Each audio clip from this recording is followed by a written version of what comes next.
Hi, I'm Frances George, physiotherapist, and I'm here to talk about how I transfer my dynamic therapy programs into the Meerkat. Now, when I talk about dynamic therapy, I'm talking about when we're using our hands, so any therapy program that's kids out of equipment.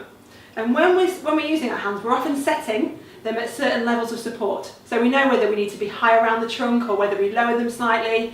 But in those programs, we often need more than me, because when I'm supporting at a level of trunk or hips, I often need somebody else to come in and support legs and hip position in order to get that correct body alignment, that static posture. However, transferring it into the Meerkat, we've got a standard that can settle that. That's why we use static equipment. So we know that by coming in here, we can set the support at the level of stability that we need for that child. And we can easily show and mark that by setting the levels down the side. So we can replicate it, we can set out a very clear program that can be followed by anybody, so not a therapist. So as we go into the stander, we can set the body alignment at the correct level. So you've got the support at hips and knees.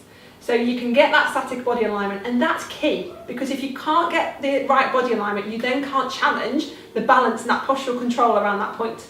And that's what we struggle to do sometimes on land, and it takes lots of people. This, hands off.